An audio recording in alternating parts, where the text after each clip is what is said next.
Hi, good morning everybody. My name is Gladys Isel Sanchez Arechiga, and the subject I'm taking is the language as a discourse with the Dr. Norma Flores. Why? Because I am studying the bachelor's degree in English at the BUAP.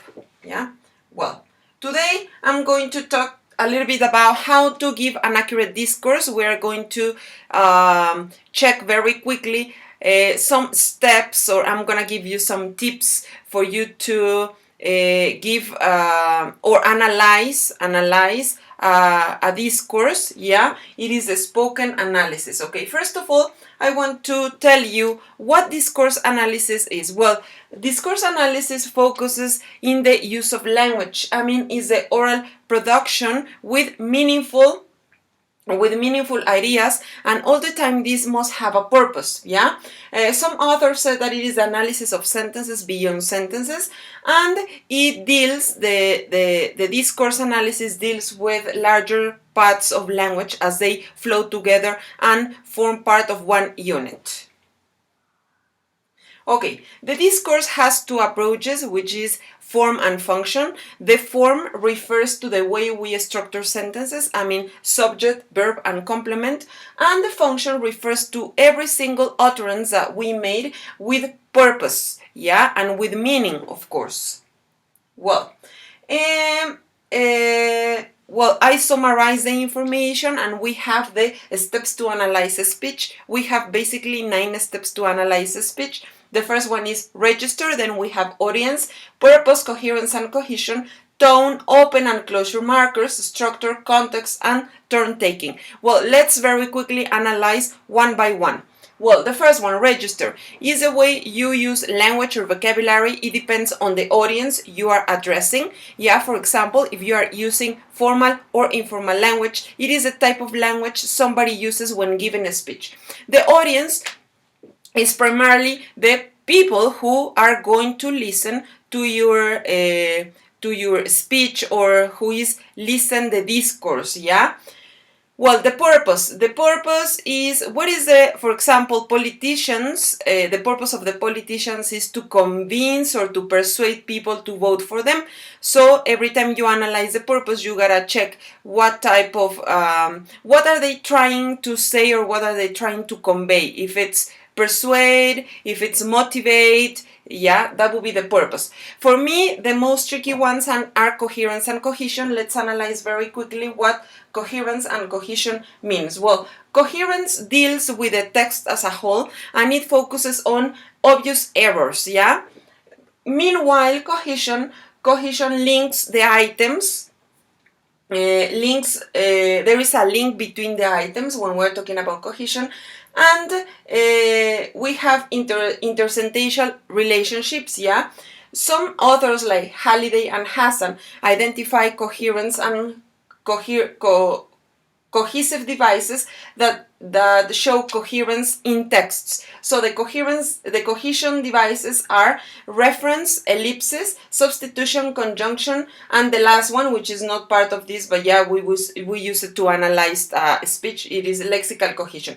Well, with reference, we are talking about replacement of words using pronouns. We have 3 types of reference, which is personal, demonstrative, and comparative. Yeah, those are the 3 types. For example, talking about personal pronouns, if we say Maria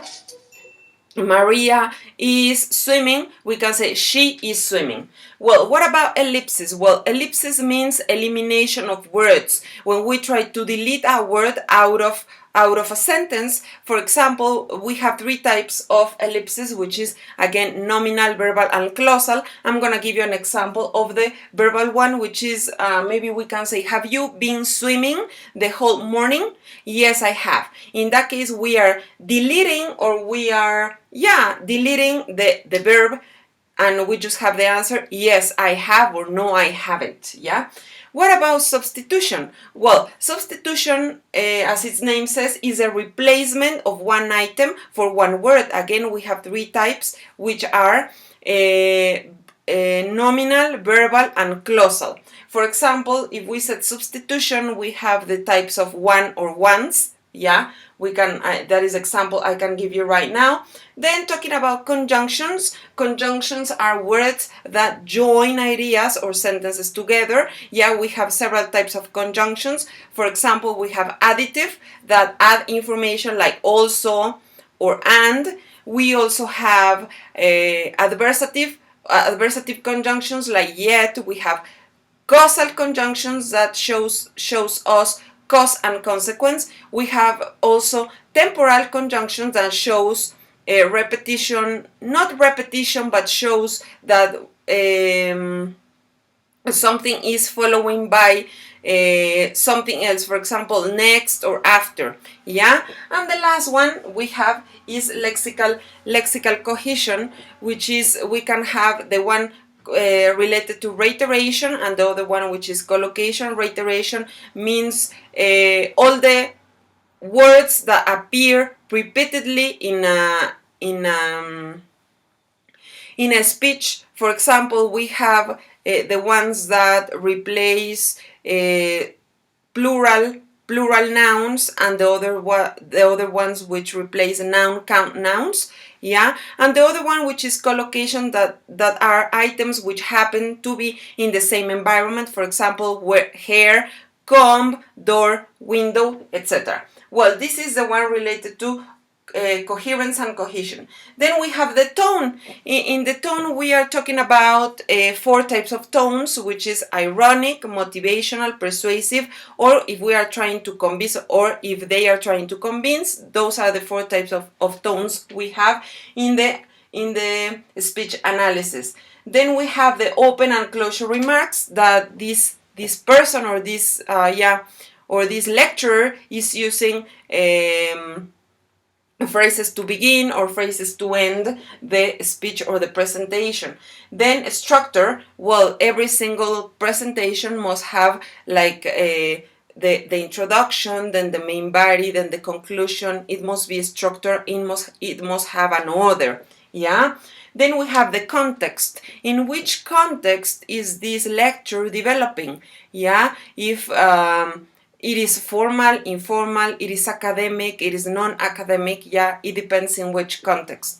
Then we have the last one, which is turn taking. This refers basically to the speaker's interaction to the audience.